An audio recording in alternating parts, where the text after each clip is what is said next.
Good evening, everyone, and welcome to the first edition of the 2021 K-More Sports Report, Titans the day after edition, day after the Titans suffer an embarrassing loss at home in week one, 38-13 to the Arizona Cardinals.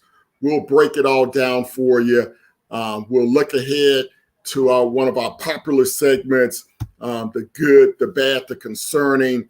We'll talk about what exactly happened in the ball game yesterday, what caused the Titans to look absolutely unprepared in that ball game today. We will also have a special guest joining the show later on in the hour.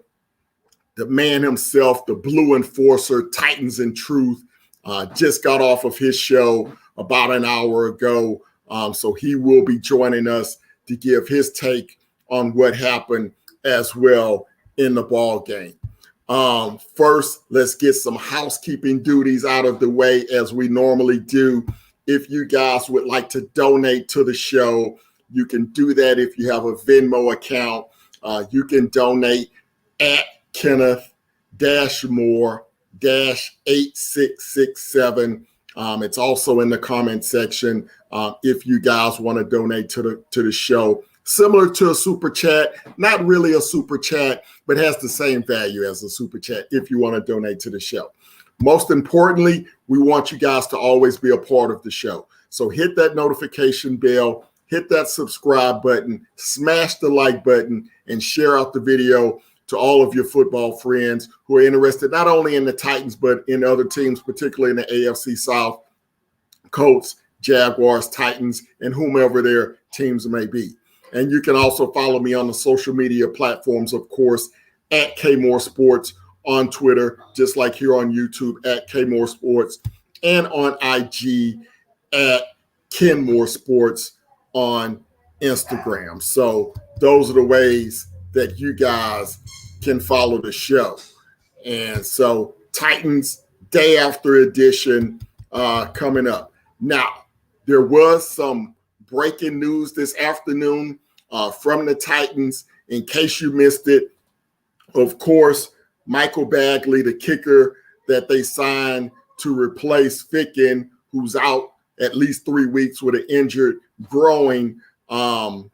Michael Bagley did not have a good day, to say the least.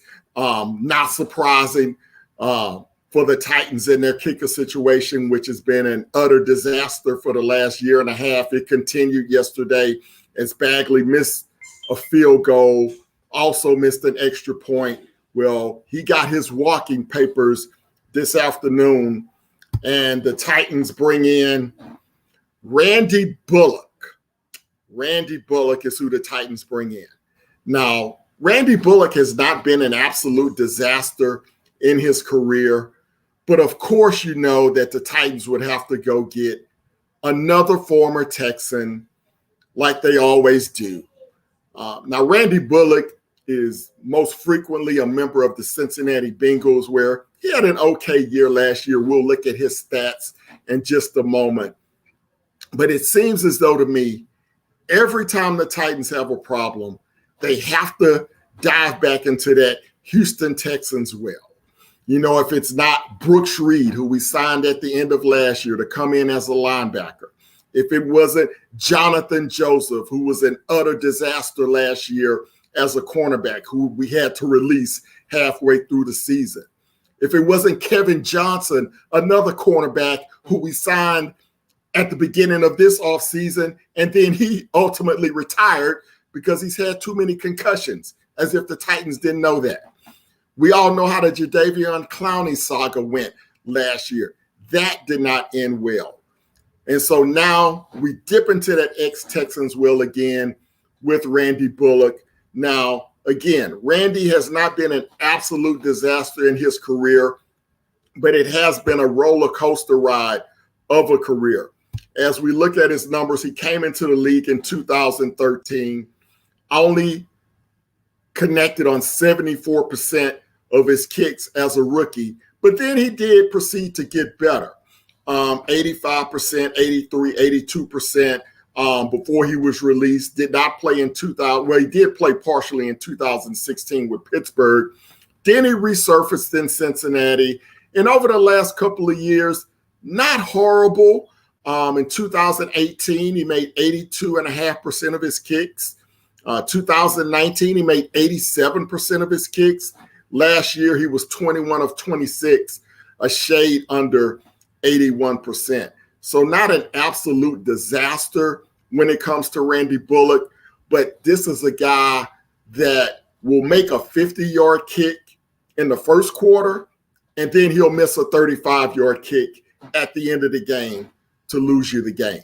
So I'm not ecstatic about this signing, but considering where the Titans are in their kicking situation, they probably couldn't do better than Randy Bullock. So it is what it is as far as the Titans kicking situation is concerned. We definitely want to get to you guys' comments about what you thought happened in the ball game yesterday. Let me just start off by saying, in my pregame show on yesterday, I said one of the keys, if the Titans were going to come out victorious in this ball game, is that they would have to come out aggressively, offensively against the Arizona Cardinals. The Cardinals have a stout front seven with J.J. Watt. We didn't talk a lot about Chandler Jones in the open. I don't even know if I mentioned his name, but obviously he utterly embarrassed Taylor Lewan yesterday, so much that Taylor Lewan had to go on Twitter and apologize to everyone for how badly he played. But where the Cardinals were weak was in the secondary. That was the weakest level of their offense. And it completely shocked me that Todd Downing, with 4 months to prepare for this game, you get the schedule 4 months in advance, 4 or 5 months to prepare for this game, that he would come out and on 6 of the 8 first downs plays that we had in the first half, we had 8 plays where we had first down plays. He ran Derrick Henry on 6 of those plays. Only passed the ball twice on first down in the first half. And by the way, both of those were completions by Ryan Tannehill. But those 6 carries by Derrick Henry, they were either negative yardage, no yardage, or he had 1 play where he got a 2-yard gain on first down. What's been the staple of the Titans offense? Throw it on first down, set up the running for later in the game, and then you get your play action passes going. But nope, not Todd Downing. He decides to run the ball on first down over and over and over again. And J.J. Watt completely disrupted the running game. And Chandler Jones, once he got to 2nd and 12, 3rd and 12, he completely disrupted everything else. Now, why did this happen? Why did this happen? Well, I look at the Titans. They did not play any of their starters on offense, at least their skill position players, the entire preseason. I believe some of the offensive line did play the 2nd preseason game. They did not play any in the 3rd preseason game. And when you have an entirely basically new receiving core outside of A.J. Brown, right? You got Julio Jones, you got Westbrook-Ikhine, you got Chester Rogers. Ryan Tannehill had no continuity with those guys. But he didn't even have a chance to throw the football because the offensive line was not ready to play. That was a preseason game for the Titans. That was a game that should have been played on August the 7th or August the 6th, whenever the first preseason game was. That was a team that was completely unprepared to play football because the coaching staff decided that no football in the preseason was better than some. Well, Patrick Mahomes and the Kansas City Chiefs, they played in the preseason. Tom Brady and the Tampa Bay Buccaneers, they played in the preseason, and those 2 teams just left the Super Bowl. So you're telling me a team that lost in the wild card round was too good to play in the preseason? Give me a break. Give me a break. Look at the Green Bay Packers. What happened to them? They did the same exact thing. They only scored 3 points, I believe, yesterday. Why? They didn't play in the preseason. This is a team that got to the NFC Championship game for the second year in a row. But they thought they were too good to play in the preseason. And they wanted to protect their guys from playing in the preseason. You don't get better at football without playing football. You have to get better at football by practicing and playing football. And so I think the Titans learned a very valuable lesson on yesterday, a lesson that cost them a game in the standings overall, but now they have a chance to redeem themselves this week against the Seattle Seahawks, and we'll see what happens in that ball game. Let's get to some of your comments to start. Then we'll go to my guy, Blue Enforcer, and then we'll get into the rest of the show. I want to thank you guys for joining us here today. First and foremost, let's start at the top. Clowney Super Bowl is in. What do we think of Taylor Lewan possibly getting cut after this season? We're going to talk about that with Blue Enforcer in just a moment. We're going to talk about that one. Courtney's in the house. What's up, Courtney? Cut or trade Taylor Lewan? Hey, Taylor Lewan he's a guy that talks on Twitter a lot. And so he's a big boy. He's going to have to put on his big boy pants and own this one. He did today on Twitter. The first response was somebody told him to get off Twitter and go to practice, and I thought that was an appropriate response.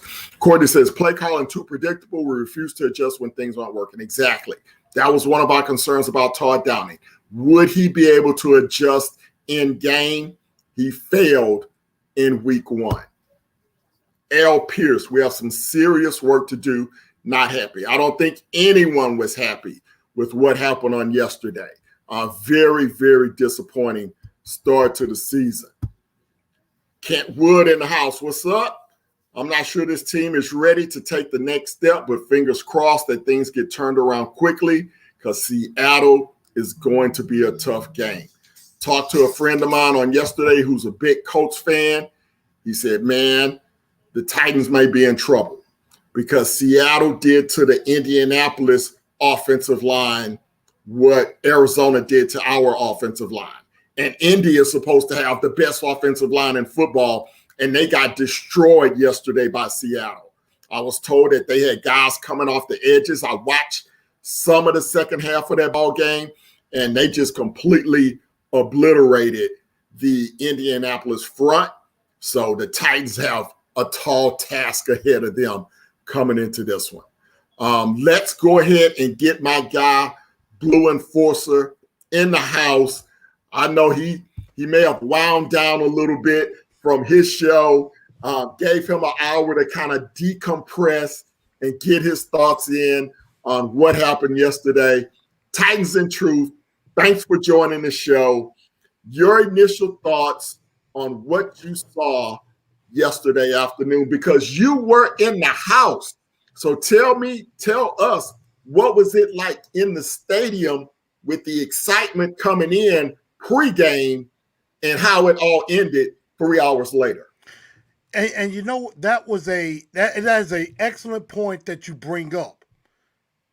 The announced attendance was around 67,000. Now, we all know the Titans tend to not get those numbers completely right, but for the most part, it was a packed house just about. Darn near sold out. And I mean, there was a lot of excitement. I saw a lot of A.J. Brown jerseys, saw a lot of Julio jerseys. I had my Titans in Truth number 4 Enforcer jersey on. I was ready.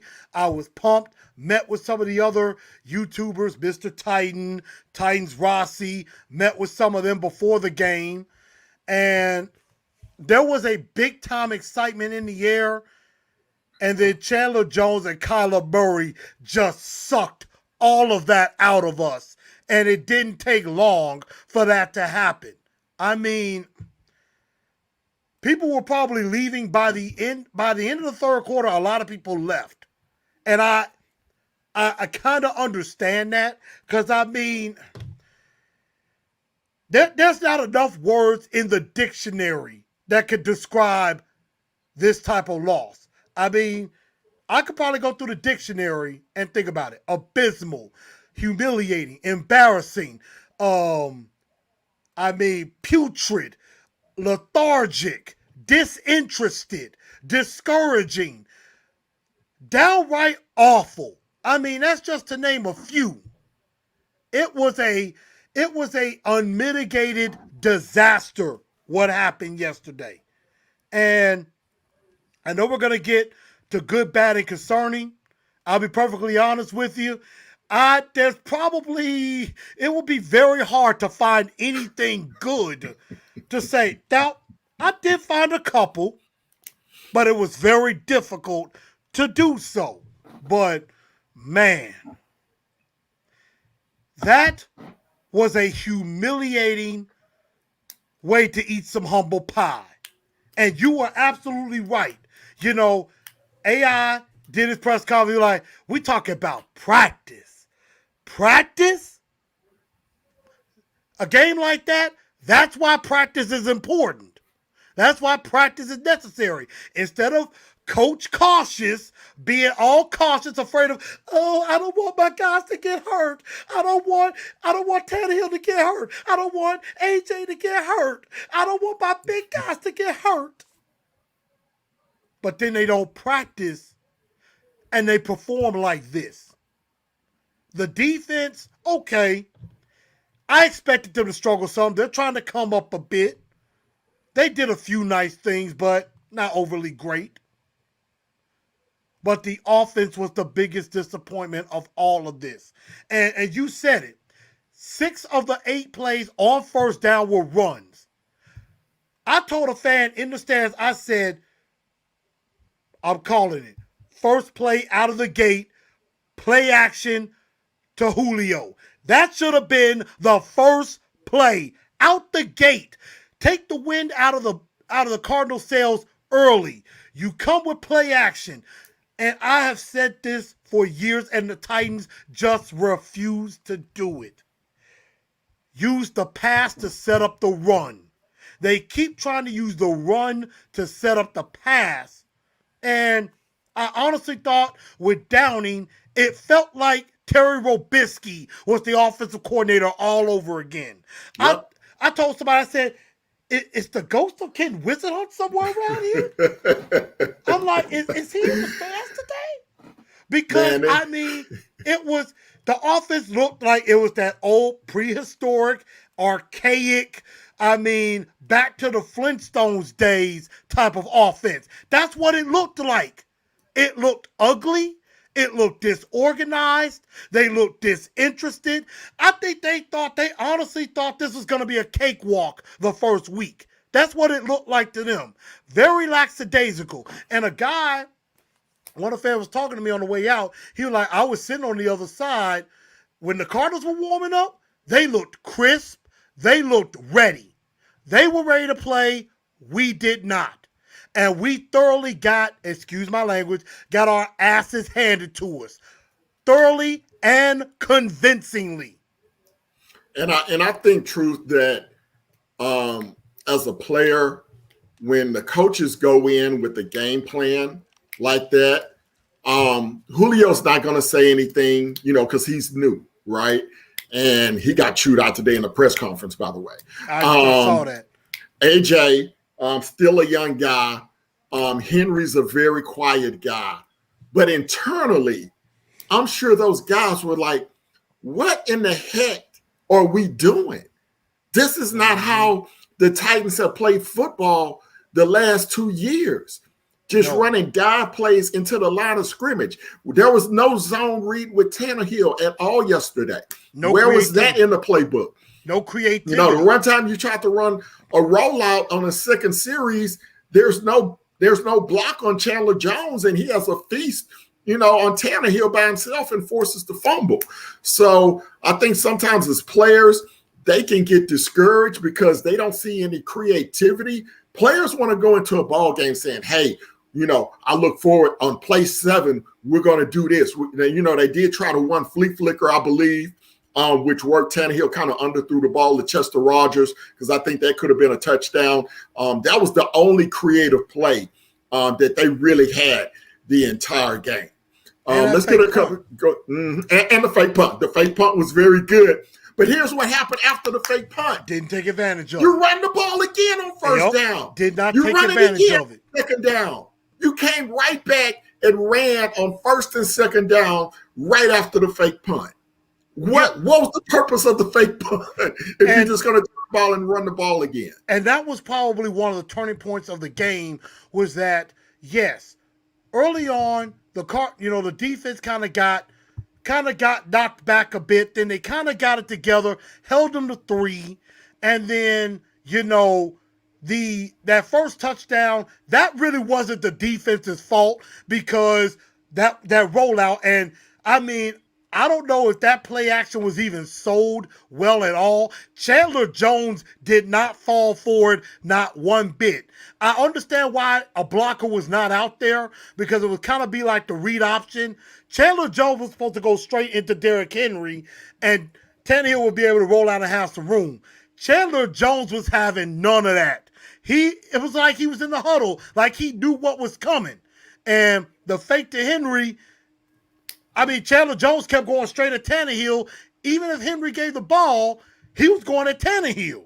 So it was like he was in the huddle listening. So, and that fake punt, a lot of the times, the defense was put in some bad positions. The offense just never took advantage of situations that were in front of them.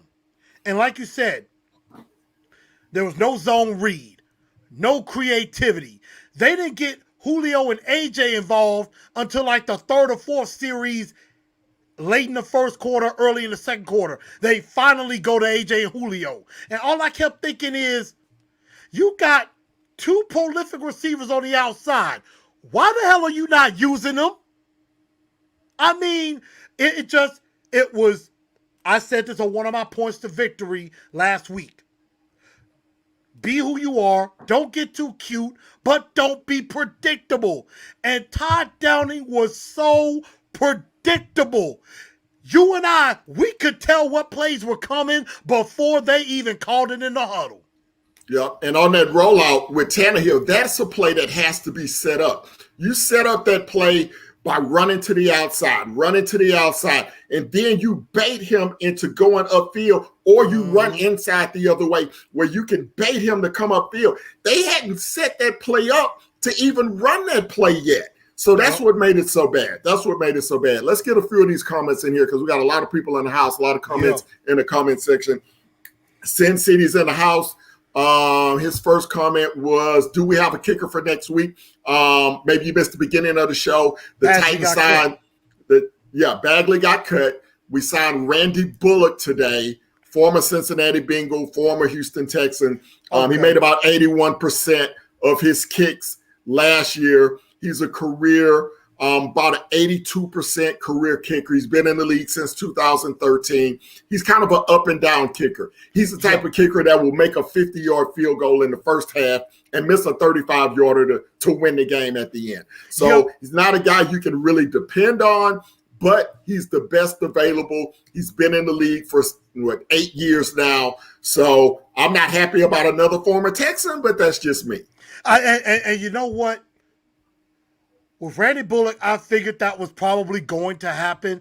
And yes, we got to hold for another couple of weeks until Hot Kicking Fickin comes back. And we don't know. We have really no idea how this groin injury, this mysterious groin injury happens 2 days before the game. We don't know what long effects will happen after he comes back. We don't know if this is going to affect him going forward or not. Now, Randy Bullock, yes, if he's over 80%, that's better than what Gostowski and some other kickers were in previous years, which was like around maybe right at 70% or lower, if I'm not mistaken. And so, there's a lot of concern. It's like the bad luck kicking bug just won't leave us alone. Just won't leave us alone and let us have our kicking ficking because... I think Fickin Kicker would have made those kicks. And It's just embarrassing with that it's happened again. J-Rob and Mike Vrabel have completely ignored that position for so long, and it looked like a golden nugget landed in their lap with Ficken, and then he gets hurt. Just bad freaking luck when it comes to that. So I have no idea. I'm gonna have to turn. My ritual is anytime a kicker's on the field, I turn around. I don't want to watch it because usually if I don't watch it, the kick is good. Although it did not work for me yesterday as I turned my back towards some fans and he still missed some kicks. So it's, man, the kicking situation still continues. Yeah, it's pretty bad right now. It's pretty bad right now. A couple of guys have some other questions. Let's get these in. Let's see here. William Young in the house. William, thanks for popping in. Who could the Titans replace Downing with? Me and Truth would be fine. Me and Truth would be fine. We could split the salary. I'll take the first half. I'll let Truth call the second half. And we would just be fine calling plays for the Titans. Look, man, Arthur Smith left his playbook, right? The playbook is still on, at Nissan Stadium. Right? Open it up. Use the playbook that Arthur Smith left you. You don't have to recreate the wheel. The wheel is already there. The prototype is already there. You can add a few things in, put a little extra spices in. You get some good barbecue, a good barbecue sauce, and say, I want to switch it up a little bit. Put a little rub on it, put a little beer in it, a little wine, however you want to do it. But you still got the main recipe right there. You don't need to switch it up. Leave it alone and play with it. If it ain't broke, don't fix it. Quit. And see, I think that was the problem. Downey looks like he was trying to put his staple on it instead of just following the process. I mean, running this offense is not that difficult. In fact, like you said, there were not a bunch of time where they moved the pocket to help Tannehill. The offensive line gave Tannehill no help. And I know I said, but I thought about it. I was like, man, this is the worst Tannehill has looked in 3 seasons. But if you really, I had to really sit back and think, the O-line gave Tannehill no chance. He gave Tannehill no chance. No chance for him to get timing right with the receivers. It was just awful all the way around offensively. And if, a lot of people always say, well, it's only one game. It's only one game. Unfortunately, that one game is all we have to go off of. You're only as good as your last game. Yep. That was the only game we have so far to go with, and it was just not a good look. Not a good look at all. Not a look. You embarrassed your fans. You had a chance to really reel a lot of, on the fence fans who, was excited trying to see if this team is for real. You had a chance to really reel them in, and you might have just slowly started pushing them away. Yep, absolutely. Not good. Absolutely. Clowney Super Bowl said, I can't believe you forgot to mention D'Onta Foreman, the best former Texan turned Titan. He was the best former Texan turned Titan. He played really well last year. Unfortunately, he got hurt again, which has been, unfortunately, a microcosm of his career. I know Atlanta had picked him up in preseason, then I think they released him as well. It's been a tough go for D'Onta. D'Onta's from the Houston area. I covered D'Onta and his brother at Texas City High School here in Texas when they were in high school and being recruited by the University of Texas. So there will be no University of Texas former Longhorn slander on the show, Clowney Super Bowl. Yeah, and see, and when I did my post game, Clowney Super Bowl was commenting on mine, talking about Clowney better than Dupree. I was like, okay, you're trolling me a little bit. You're like, I'm not trying to troll you. I'm like, you were kind of looking like it, but I'm like, look, but you know what? Any bashing of the Tennessee Titans is quite warranted. I'm with everybody on that. But I like to give some pause for thought. I know there's a lot of people out there that's ready to jump off the cliff, that's ready to give up on the season. Oh my God, we're doomed. It is only one game, y'all. We still got plenty of time to get this right. I know with high expectations, we really don't have time for that. But I think if we can right the ship with Seattle, even though, like you said, they made the Colts look awful. I haven't even seen it. I've heard stuff, but I could believe it. That Seattle made the Colts look awful. And if this is any indication, it could be tough sledding next week, but we're going into a hostile environment, an extremely hostile environment at that. Against the Seahawks, they're coming off of a win. And, first time their fans will be in 2 years, in Seattle, they're going to be super jacked. Times 100. That stadium's going to be really loud, so they better be working on their silent counts and their silent adjustments because they're not going to be able to talk because Tannehill's going to be like this a lot of the game because he's not going to really be able to hear the calls. He's going to have to be the important focal point for this offense next week, and you got to have discipline because we don't need a bunch of false starts and stuff next week. So, this is I hate to call it a must-win game, but it kind of is. It kind of is. And ladies and gentlemen, if you don't know, Kyler Murray's good. Russell Wilson is way better than Kyler Murray. Way better. And we got to go up against him next. So, we got our work cut out for us. I know I predicted us to lose the next game, but I hope I can come on and say I was wrong. That's what I'm hoping for. Well, we were going to talk about Seattle later in the show, but we'll talk about that. No, we'll talk about it now. We'll talk about it now. Hey, let's go. Hey, the format is flexible. The format is flexible, so we're moving up in the show. So this is what I heard, and this is what I saw from the Seattle game yesterday. And we'll get to some more of you guys' comments in just a moment. Once the Titans game got out of control, I turned my focus to the Seattle Indy game. I think when I turned it on, and I had two screens up, so I was kind of keeping an eye on it anyway. Tyler Lockett and DK Metcalf, Tyler Lockett in particular, they have two number one receivers. He ate up the Indianapolis secondary. He caught two long touchdown passes that were just absolute dimes by Russell Wilson. Yeah.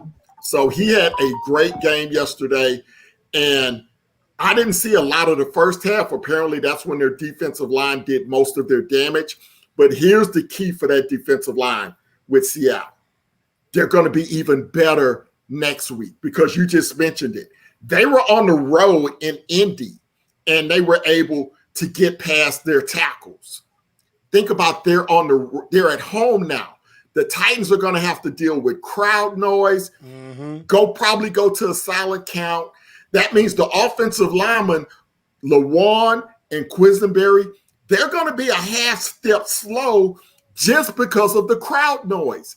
And that's what's going to give those defensive ends more of an advantage coming upfield. That's why it's going to be super, super important for Todd Downing to come up with a plan where he's either doing some delayed runs, where he's doing some inside zone, something to keep those defensive ends and those outside linebackers at home and keep them from teeing off on Tannehill. Yeah. Another key point that was missing yesterday and that's going to be heavily missed next week is not having a back like Darrynton Evans who can come in and spell Henry, that has tremendous speed, that can put pressure on the defense.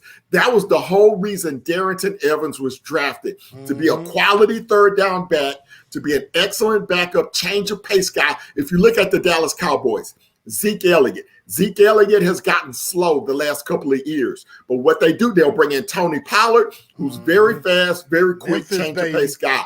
The Titans do not have that. The Titans do not have that with Darrynton Evans being on the sideline, and that's going to be a major factor in that game next week against the Chiefs. I will say this. This could be a good game for maybe a Mekhi Sargent to come in a little bit because, I mean, with Jeremy McNichols, you know what's going to happen. Jeremy McNichols is not that good of a player. I don't know why they even kept him, but with Darrynton Evans down, I agree. He would have been a very good change of pace in this situation. Todd Downing, they got their work cut out for him to put it together. And, you know, the crowd noise is going to be a big deal. So they're going to have to practice with a lot of that. They're going to have their speakers ramped up all the way up and have to practice through that to simulate that. And, I mean, like you said, Tyler Lockett and DK Metcalf, I'm interested to see how they're going to defend that because both of those guys have speed. And I'm not calling him Jackrabbit right now. I'm calling him Janoris because he sucked to me yesterday. Janoris Jenkins did not have a good game with DeAndre Hopkins. DK Metcalf is not as good as DeAndre, nowhere near. He's nowhere near. But he's a lot faster and a lot stronger than DeAndre Hopkins. DeAndre Hopkins is clearly much better, without a doubt. But DK Metcalf he's a lot faster than he looks. So I don't know what you're going to do to deploy against that. Now, Christian Fulton, again, and I might have been jumping the gun again, the good that I saw was Christian Fulton. All right, well, hold that thought. Yeah, let's hold that. Let's hold that one. All right, let's get some of these guys in the comments. Let's see what they got to say. I'm getting a little ahead of myself. Calm down, True. Calm down. All right, Titans Mafia in the mouth. We're starting to see that it wasn't completely the players' fault last year. If you can't win with the roster we have, then it's a coaching problem. Yeah, I agree 100%. I said that. I second that because that's all we heard all off season was, well, it's a player's problem. It's not a coach's problem. It's not the coach's fault. It's the player's fault. And he basically told John Robinson, look, I need better players. J-Rob tried to go and do that, and yet, we said this many times before, we'll say it again. You know a team is going to adjust to you. You have to be able to adjust to their adjustment. You got to basically be 2 steps ahead of them. What they're going to adjust to, you got to already have something to adjust to that. And my friend Miss Stephanie of Ladies of Titans Twitter said this on the show for Ladies Night. She said it. It's not just adjusting week to week. It's not adjusting just half to half. You have to adjust series to series. And in most cases, and in some cases, you have to adjust play to play on that. And there was just no sign of adjustments. There was none. No adjustments at all. So that tells me now the players really can't be blamed for this one, except for the offensive line. It's a coaching problem now. Courtney says that it seems like Malcolm Butler told him what we were going to run, and we did exactly that, shaking my head. Well, Courtney, if he would have told him what we were going to run, we normally run some play-action passes. I think somebody mentioned in the chat earlier that we only ran 7% play-action. It's hard to run play-action when you're getting 2 yards of carry from Derrick Henry. Sean in the house. Steve, thank you for joining the show. We should start all the backups next week. They play better than the starters. Well, you know what? The backups played in all the preseason, so maybe the backup should play. Maybe we should call up Mason Kinsey and let him get some time at wide receiver. Maybe there's a rapport there for those guys to get open. So we'll figure out about that as we go. If you guys would like to donate to the show, we don't have Super Chat, but we have the equivalent of Super Chat. If you have a Venmo account, you can donate at Kenneth-Moore-8667. Write that down. It's also in the video comments. So you can donate to the show during the show, after the show, tomorrow, whenever you feel free. We truly appreciate that as well. Let's see what more comments we got. William Young says, Jackrabbit got hit by a car. Now, I don't have a lot of Jack Rabbit got beat yesterday, but I thought Jack Rabbit played hard. I thought he tried to play physical as he could. As you mentioned, DeAndre Hopkins, he's a better wide receiver than Jack Rabbit Jenkins is a cornerback. But I thought that first touchdown, I thought Jack Rabbit did everything he could do. That was just a sensational job by DeAndre going up. And even Jack Rabbit tried to push him out of bounds, and DeAndre was still able to keep his feet in bounds. Keep both feet down. I saw that.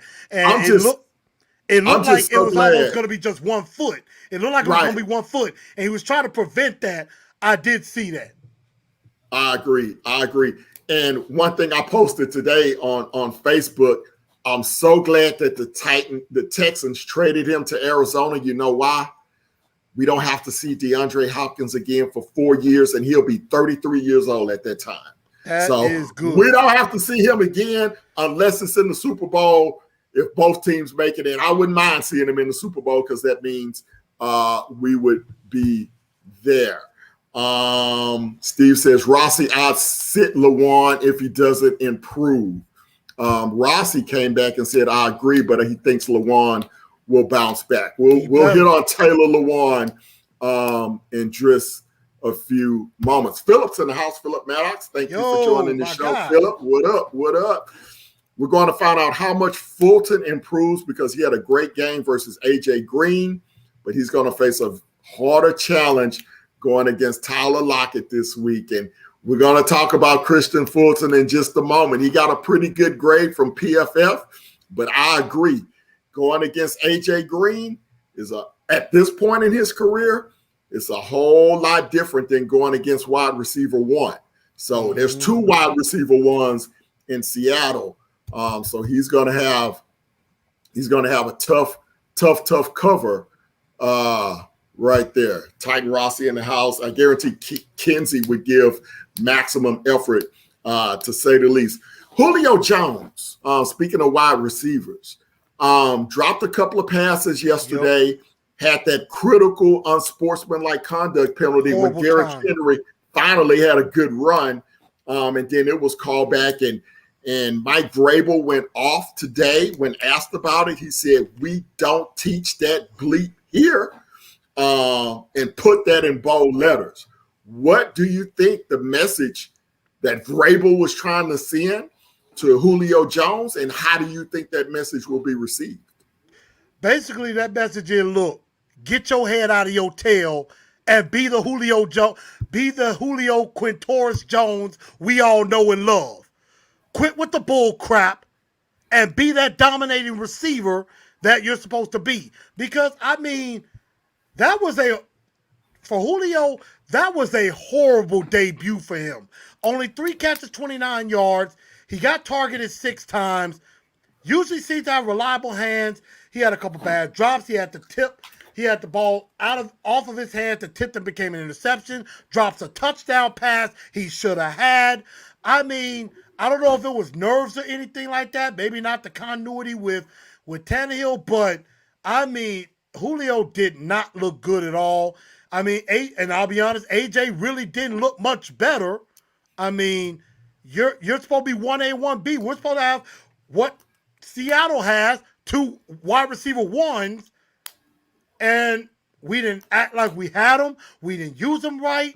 And I know we try to get Derrick Henry the ball. I know this. But to have 14 targets between AJ and Julio the whole game is absolutely unacceptable. Now, I know a lot of that was kind of predicated on how the game was going. But both of those guys should have had 10 targets apiece. If you got to force feed them the ball, I would have done that. Yep. Now, maybe that's why I'm not offensive coordinator. But at the same time, and I know a lot of people like this.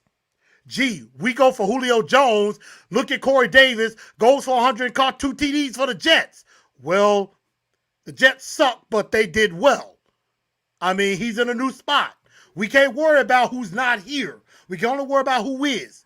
And I think Julio and AJ will rebound and be fine, but that was not an impressive debut for Julio. And get his act together and be Quintorris, Julio Jones that we all know and love. All right. Well, it's time to get into the nitty gritty now. We've already been into a lot of the nitty gritty, but it's really time to get into the nitty gritty now as we get ready for the good, the bad, and the concerning from that game on yesterday. So for me, the good was, I'm going to go with Christian Fulton. I thought we just talked about it. He missed a lot of his rookie season. So this is almost like, kind of his redshirt year, if you will. And I thought he did a very good job against a veteran defender, knocked the touchdown pass down in the end zone without being called for PI. Came up and made some tackles as well. I think he had 3 or 4 tackles yesterday. So I thought Christian Fulton was one of the few highlights yesterday during the ball game. So I'll give him a B+ for yesterday. Did a good job on AJ Green. Your thoughts on who your good was and compound on Christian Fulton a little bit. Well, first I'll compound on Christian Fulton because that kind of stole a little bit of my thunder. But yes, Christian Fulton, I think, was one of the extremely few bright spots. He played extremely well with AJ Green.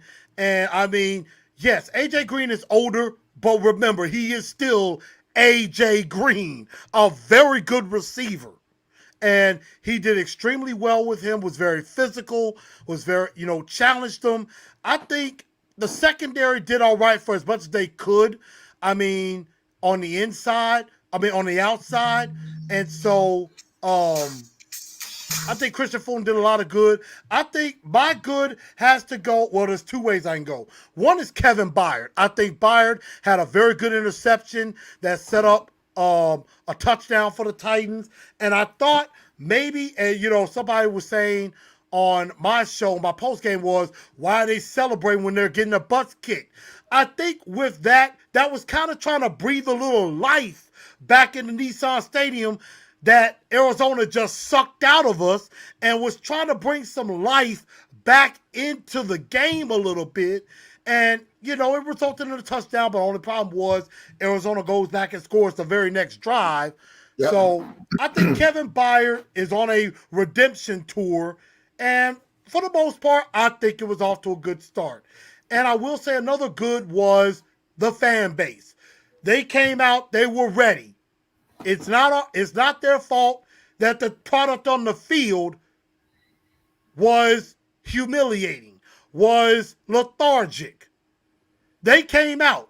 Well over 60,000 people was out. I saw a little Arizona, I would probably say maybe around 5,000, but it was mostly Titans.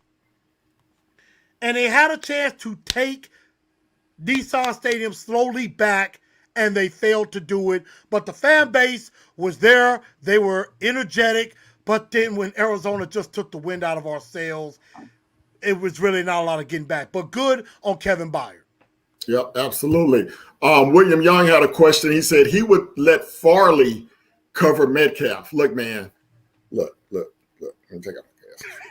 Look. You got to take off the glasses. Look, bro. Caleb Farley played 8 snaps yesterday. He's still recovering, still getting used to the NFL.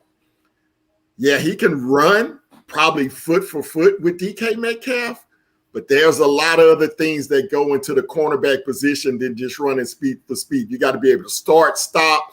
You got to be able to break in and out of routes. You got to be able to know if you're coming on bail technique or turning your hips, going in. There's a lot of technicalities that go with that. You don't want to give Caleb Farley that smoke this soon in his career. I just don't think you want to do that. Not right now. Maybe in week 12, whoever we're playing at that point. But week 2, I don't think you want to give Caleb Farley that smoke right now. In a very small way, I kind of understand why he might be saying that, because Farley does have the speed, And remember, when he was recruited at Virginia Tech in the beginning, he was a wide receiver. Maybe, and as time goes on, he'll probably have his smarts, be in the film room, probably recognize receiver routes, receiver concepts, and be able to kind of play the wide receiver position from the defensive back position at some point. Now, I agree, right now he's not ready. I mean, I probably wouldn't be mad if they sprinkle him a little. Oh, yeah. Little, just a little pinch, just a little pinch of a little pinch of season or a little parsley on top. But I ain't talking about like playing like 50, 60 snaps. But I mean, this is a whole different animal. Farley's not completely ready yet, but it might push come to shove. Might be time to give him a shot, but let him get his feet wet a little bit. This might not be the week to do so. Yeah. Let it be the Jags game or the Jets game where he gets his feet wet a little bit more. This Seattle game, not exactly the right time to do it. Yeah. The Godfather, Titan Upload is in the house. What's up, bro? Thank you for chiming in. Just looking at some of the snaps yesterday from the defensive backs. So Christian Fulton, he played 100% of the snaps. Christian Fulton played the entire game, even when it was a blowout. Kevin Byard, he played 88% of the snaps. Mm-hmm. Amani Hooker only played 52% of the snaps. You're starting free safety. Yeah, it's a little bit of a surprise. Well, he went down. Okay. Well, he went before the end of the first half.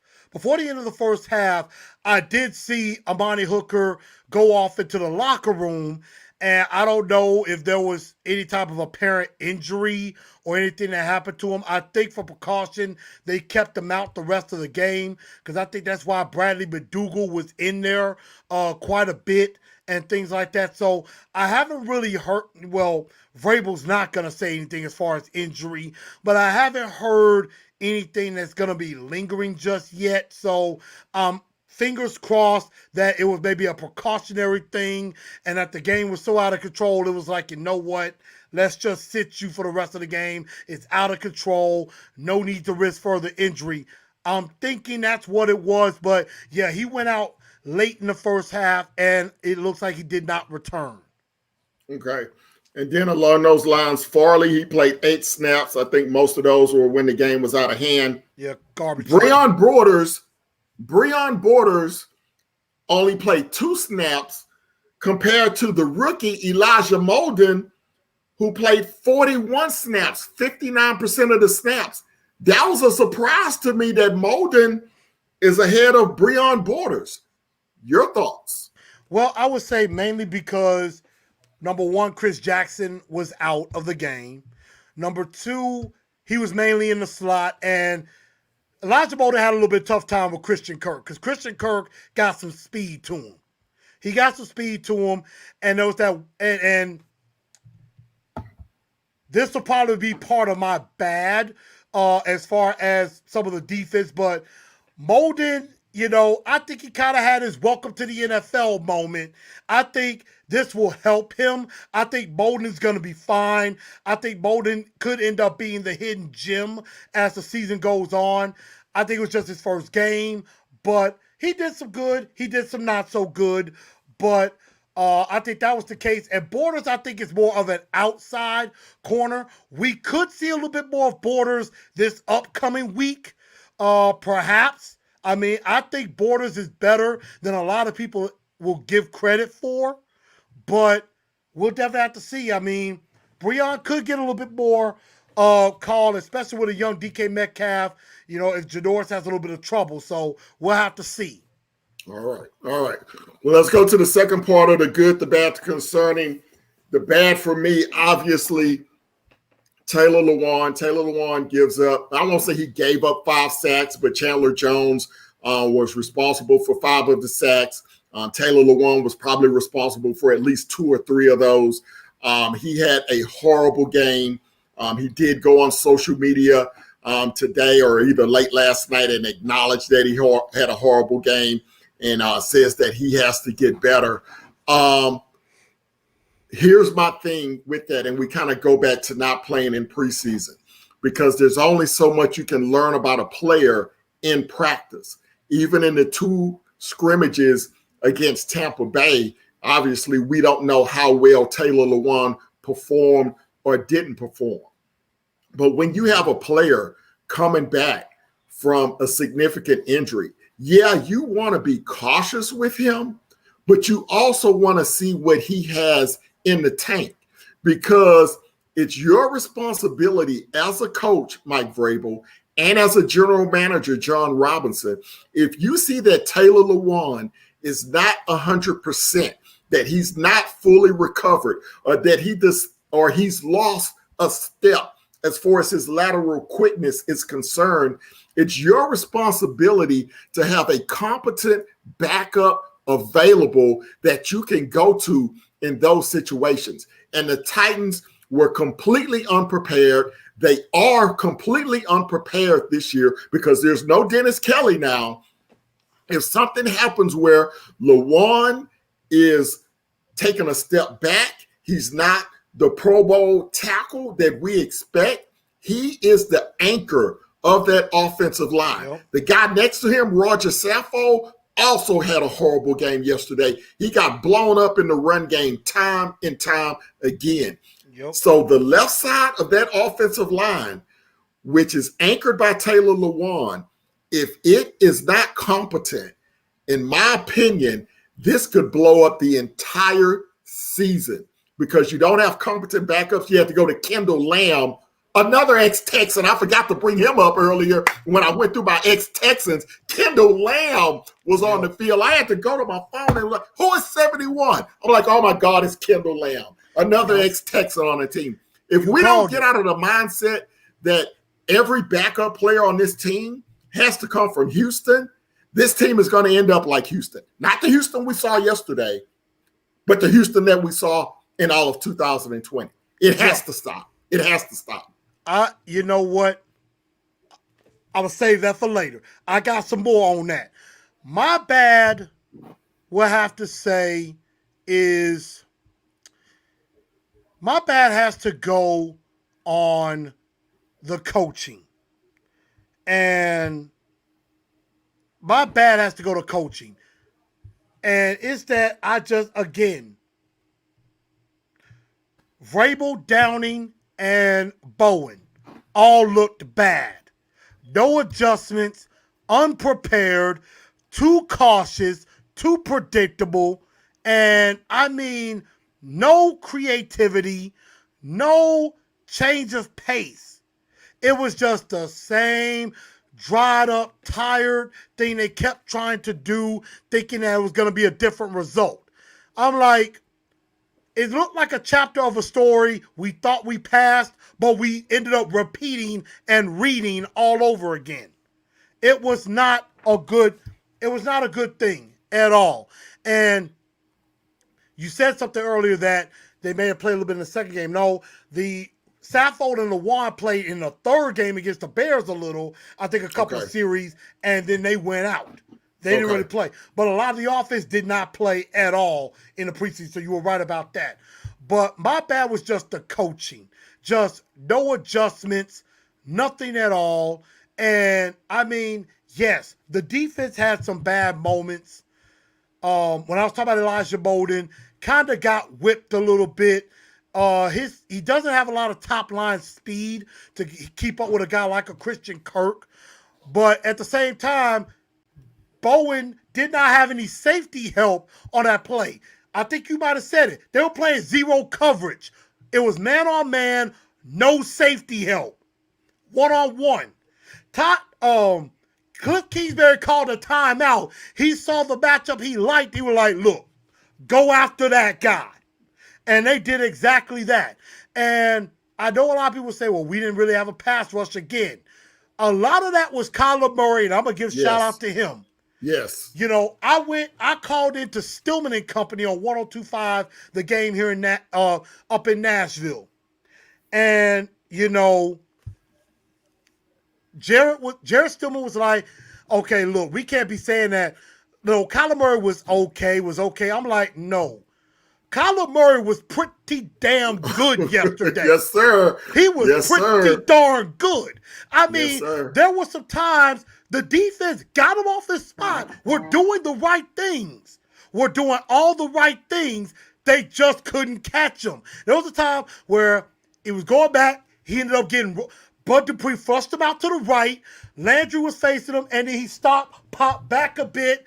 Right before Bud Dupree got to him, he just launched it up, just heaved it up. A pass that you know a quarterback should not throw, and it was like just out of nowhere, bang, came down with it. That happened about 3 or 4 times that Kyler Murray, it is a cardinal sin. You never throw off the back foot. You're not supposed to do that.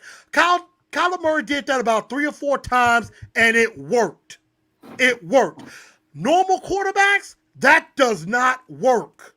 Right. A normal quarterback would have been swallowed whole by Bud Dupree.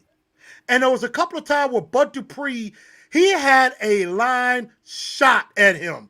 And then all Kyler Murray did was kind of a sidestep. He kind of used his, the Swami, the Swami. He used Bud Dupree's speed and angle against him. He used his own momentum against him on that particular play. So, I mean, I don't really fault Bud Dupree on that particular play. That was just, hey, Kyler Murray knew what to do. I'll give him that. So, that was my bad, was just the coaching and no adjustments offensively or defensively. Yeah. Well, that'll lead into the third part of the segment, which is the concerning. And your bad is my concerning. My concerning is Todd Downing as offensive coordinator. This is a guy who did not do well with the Raiders a couple of years ago. By the way, on Monday Night Football, the Raiders trailing 24-17 with about 4 minutes to go to Baltimore. I'm not a person that overreacts to week one because I saw what we did to Cleveland 2 years ago in week one. And then in 6 weeks, we were 2-4. Yep. And of course, we went on, changed quarterbacks, and the rest is history. Last year, we struggled in the first game against Denver. I think we won, 16-14. So I'm not an overreactor to week one because it's not how you start, it's how you finish.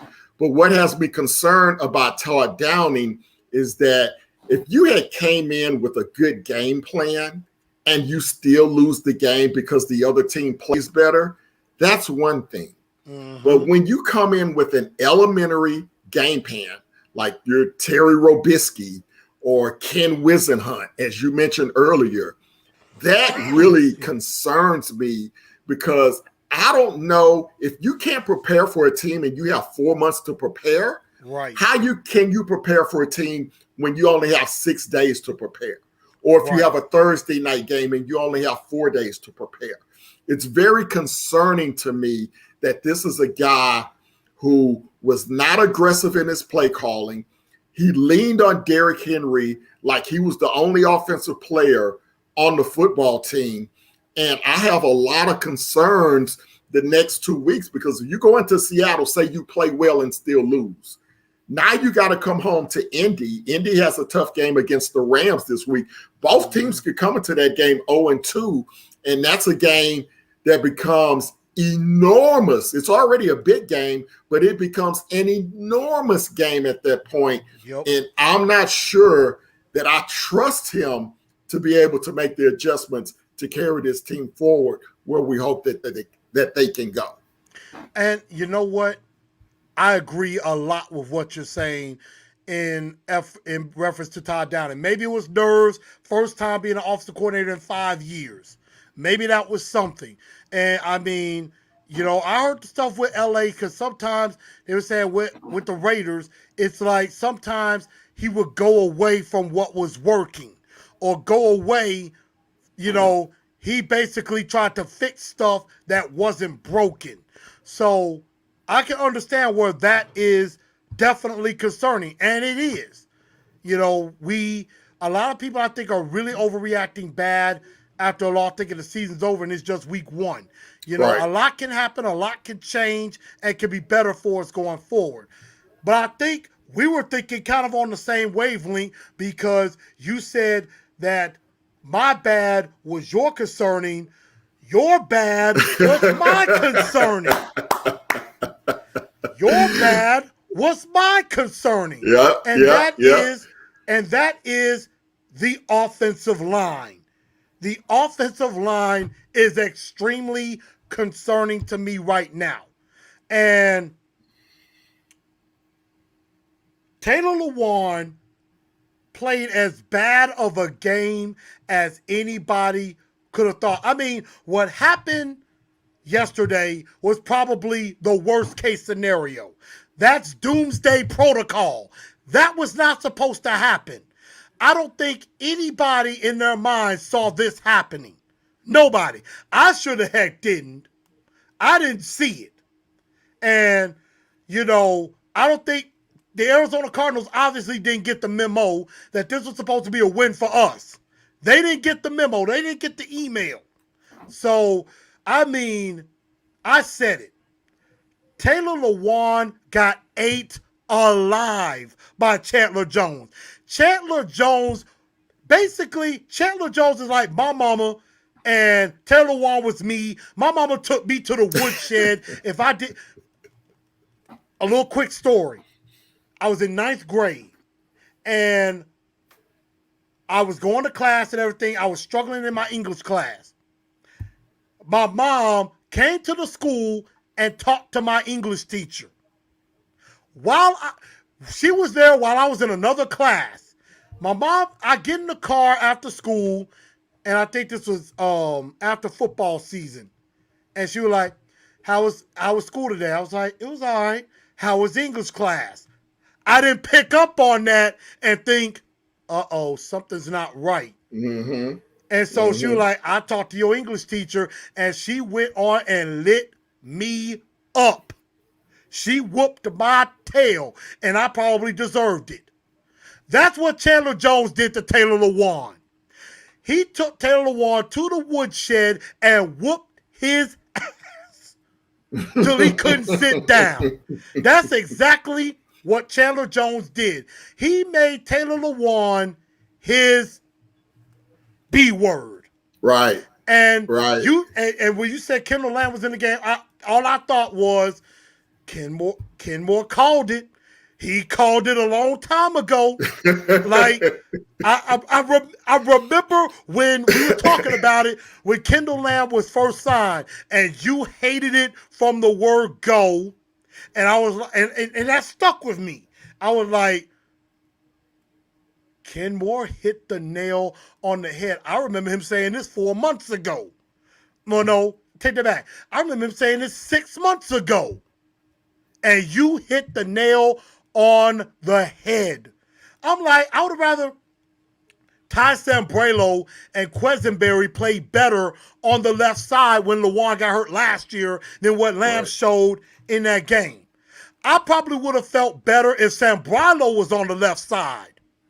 But the offensive line just looked horrible all across the line. So it wasn't just Lewan. Like you said, Saffold looked bad. Ben Jones and Nate Davis probably were a step slow coming back from COVID. Quesenberry, I really didn't get to pay much attention. Besides the one sack that came off of that side, I mean, Quesenberry probably was the best offensive lineman of the five, and that's not really saying a lot. And, I mean, that should have been Dylan Radunz right there, but Radunz hasn't took hold of the job, and it might get to that time where it's like, you know what? We got to see what we got in Dylan Radunz sooner rather than later. But Austin of A to Z Sports said this on their post game. Cutting Dennis Kelly was probably the stupidest move that J-Rob has made. That has come back to bite them in the tail. Even worse than Jack Conklin being let go. I kind of understood at that time he was injury prone, coming back from injury, and that's why they didn't pick up his fifth-year option, and the Browns just paid him a boatload more of money. That's understood. Dennis Kelly was at least competent. Well, he was a little more than competent. He was actually pretty decent. Taylor Lewan, Quesenberry, Lamb were not competent at all yesterday. And like you said, if they don't have good, competent backup, they're going to be in a lot of trouble. And I know a lot of people will say, well, why don't we just sign Mitchell Schwartz? Mitchell Schwartz coming off of an injury too, a back injury, I believe. He ain't going to be ready. Nope. Now, Dennis Kelly just happens to get cut from the Packers, which I don't know if he's their starting right tackle right now. But now if he ends up getting let go, I would be begging him to come back. We could use some rest in peace from The Undertaker right now. Yes. Yeah. We could. But and Dennis Kelly was hurt. I mean, he was hurt, not physically hurt, but he was hurt when the Titans let him go. He didn't see that coming. Sometimes as a player, you see it coming. He did not see that coming. We didn't see it coming as fans, as YouTubers, guys that really follow this team. And that's, that hurt a lot, man. That hurt a lot to see him go. I think so. And the thing about it was we knew that either Adoree Jackson or Malcolm Butler, one of them was going to go. Did not see both of them gone. And it makes you think, why the heck did you cut Dennis Kelly in the first place? Like, when I saw Adoree Jackson get cut, I understood. Yep. I was fine by that. Malcolm Butler getting let go, it hurt me a little, but I'm like, I understand. Yep. I had no idea. I definitely have no idea or any way to understand the cutting of Dennis Kelly. I have no idea how to do that. And I see a comment with Philip, my guy Philip, talking about Vrabel's arrogance. And that is so true. Vrabel is loyal to a fault to Todd Downing and to Shane Bowen more in particular. But you could tell Vrabel is an arrogant son of a gun. And I say this all the time. Like before, he kept saying that it was the player's fault, not the coach's fault, when clearly Shane Bowen was not qualified to be defensive coordinator, and they could have had Pep Hamilton as offensive coordinator. Made no sense to me why Pep Hamilton didn't get a real look. And Vrabel makes it seem like he knows everything. He basically thinks, I know everything about football, and makes it seem like you, me, the media, all the fans watching this or in the stadium have no idea about football. Like, he makes it seem like we're inferior to him. And I hate that to a T. Like, you call football for ESPN. I think you know a lot about football. I think you know quite a bit about football. I play high school ball. I follow, like I said, the Memphis Tigers and the Titans. I've been following them for over 25 years. I played the game. You played the game. Mm-hmm. I think I know a little bit about football. A little bit. I may not know all the defensive coverages perfectly. Right. Okay, I'm still trying to learn cover 2, cover 3, cover 1. I'm trying to learn zone a little bit better so that I can break some stuff down. But I think I know a little bit about some football. Mm-hmm. And Vrabel makes us seem like we know nothing. Yep. Yeah, his arrogance is something to deal with in those press conferences. And sometimes I don't even listen to the press conferences anymore, to be honest. I'll listen to them just because I want to find out what's going on. But at the end of the day, it's like 20 minutes of your day wasted because you don't learn anything more. Him going off on Julio Jones today, I mean, that was like a godsend. I was like, what? I've never heard him.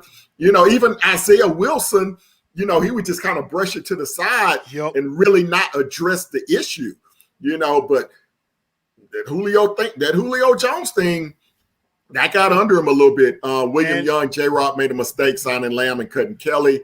Obviously, yep, absolutely. And Philip says, you're 100% right. And that's the thing. And that's the thing about it, is that I've said this all the time. Vrabel is Belichickian all the way. He is speaking fluent Belichickian. In his press conferences, I don't pay attention to it too because he does a whole lot of this. That means, and for everybody out there, that means he does a lot of talking, but doesn't say anything. Talking loud, saying nothing. It's just, talking loud, saying nothing. That's exactly what it's just a bunch of gibberish. It's a bunch of play better, coach better. That's all you're really hearing. It's just a bunch of nonsense that comes out of his mouth. That's why I say he speaks fluent Belichickian. Because Belichick does the same thing. Weez in the house said Kelly had psychological and personal issues. Remember, I don't know anything about that. I don't know anything about that. I don't. I can't really comment on that one, Weez. I don't know anything about it, so I'm gonna stay clear of that one. Yeah. But man, we've been going for a while. I appreciate you dropping in. We got one more segment to go. We're gonna look at review my picks from yesterday. But bro, I appreciate you coming in the house doing double duty tonight. Blue Enforcer had his show before buying. You normally do Wednesdays, so kind of tell us what's coming up. Are you going to do Mondays and Wednesdays now? Was today just a little frustration show? Let the folks know where they can find you. I'm sure everybody's already familiar with your page, but for those that may be tuning into the video that don't know a lot about either of us, let them know where they can find you, my brother. Yeah, usually I do my post game the Sunday night after the game, but I was so jacked and frustrated that, I knew that if I did a post game last night, that it was just going to be nothing but a bunch of me going off kilter, off soapbox. So that's why I did my post game today. I normally do it on Sundays. So either Sunday or Monday, I do a post game on that. Wednesday, we'll have Pick My Brain for the first time. So if you got questions for me, either put it to me on the TNT Enforcers page, put it to me on any of the platforms. I'll try to get to it. Also, your Two-Tone Blue Star of the Week and Dunce of the Day nominations, get those out. I'm pretty sure there's a lot of Dunce of the Day nominees to go around and very few Star of the Week nominations. So be in tune for that, and then we will get ready to preview the Seattle Seahawks on Wednesday's show. So we're going to be talking a lot of Hawks. How can we possibly stop Russell Wilson, and how can we get a win in that hostile environment known as the 12th man? Because they literally have jerseys called the 12th fan, and that is what the Seattle Seahawks are known as. All over the league, they know. They are the 12th fan, and it's legit. So we got a lot of work to do. We got a lot to talk about. We're going to probably put a bow on this game and throw that sucker in the ocean and never think about it again and get ready to move on to Seattle. We got to move on. So come to Titans and Truth. It's Titans and Truth on YouTube with the N in the middle. Thank to everybody who subscribed. I'm trying to get to 2,000. So help me out. Help this guy out because Ken Moore's putting out some great content. You can find me on Facebook, TNT Enforcers page. That's the fan page. Instagram at Titans_N_Truth. And on Twitter at TNT Blue Enforcer. That is Enforcer with the number 4. So EN4CER. So that's where you can find me on all those platforms. Got some big things coming up. So get ready Wednesday night. Thank y'all for having me. Hey, thanks for joining us tonight. Everybody, that was Titans and Truth, keeping it real, bringing the fire as he always does. And we definitely enjoy having him on the show. Now, we got one more segment before we get out of here. Now, last week I introduced my K Moore Sports Pick 6 predictions. This is where I will pick 6 games each week on my preview show on Sunday morning, 10:05 a.m. to 10:45 a.m. During that show, we'll preview the game. We'll give you our pick 6 picks in case you're a gambler, in case you're in any pools. You can use those to try to make some money. And then we'll also go over the inactive list. The inactive list usually comes on at around 10:30, 10:35. So we'll let you know who's inactive for the game. But we did very well on our picks this week. We picked 6 games. So we're going to take a look at how I did this week. We're going to review those. And here we go with those, how we did this week on our picks. So we picked Houston against Jacksonville. Houston was a 3-point underdog. We took Houston. Obviously, they covered the spread. They won outright. Cleveland, we picked them plus 6 points. These numbers are against the spread. Cleveland covered the spread against Kansas City, so that made us 2-0. The Jets, this game opened as a 5-point favorite. If you bet it yesterday, the line was down to 3.5. So depending on where you got the number, it was a push for me because I went in at 5 points. So that was a tie. The Green Bay game against New Orleans, that's the only game that we were on the wrong side. And boy, were we on the wrong side of that one like everybody else. New Orleans clobbered Green Bay yesterday. Seattle against Indy. We picked Seattle in that game. That was my lock of the week. Seattle took care of business in Indianapolis. They blew out the Indianapolis Colts. And also Arizona. I had Arizona plus 3 points against Tennessee. I thought this would be a much closer game than it was, but Arizona took care of business against the Titans. So we went 4-1-1 yesterday on our picks. So if you were with me on those picks, you made yourself a little bit of money yesterday. So we'll do that again next week, and we'll do that throughout the season. So my shows, of course, will be here on the day after the game. That's why it's called Titans the Day After. So we'll do that each Monday night when there's a Sunday game, or if there's a Thursday game. I don't know if I'll have a show on Fridays because I usually have high school football on Friday. So if there's a Thursday night game, typically I won't have a show the following day. So you can catch me here on Monday nights, usually around 9 o'clock, 9:05, and you can catch me on Sunday mornings at 10:05. Let's get a couple of more comments that I see in here before we get out. Titans Mafia. We invested a high pick in Dylan Redance to help the offensive line. Look like how that has panned out so far. We've had problems with offensive linemen ever since we let Jack Conklin go. Isaiah Wilson, we know what happened with that situation. We cut Dennis Kelly, just talked about that. Redance, he's still got to learn. I don't know where he's going to fall in. Hopefully he can help the team some point down the line. Steve says we need to draft a left tackle in the first round next year. Well, hell, we drafted a right tackle in the first round. We see how that went. Maybe we need to trade for one. Maybe we need to get a free agent, someone that's already established, because picking in the draft, the offensive line, that's one area where John Robinson has kind of fallen short. Titans Mafia says he enjoyed the show. Tighten up, everyone. Obviously, I always enjoy being with you guys. It's always a blast. Good to be back here in 2021 with the Titans. But that's going to do it for the night. Thank you guys for all your comments. Thank you guys for your donations at the Venmo account. You guys can continue to do that for me. And we're going to get out of here. Y'all have a good night. Looks like it's going to overtime with the Ravens and Oakland, or Vegas as it is. They are going into overtime. So you guys go ahead and check out the rest of that game. And we're going to get out of here. You guys have a good night. Peace.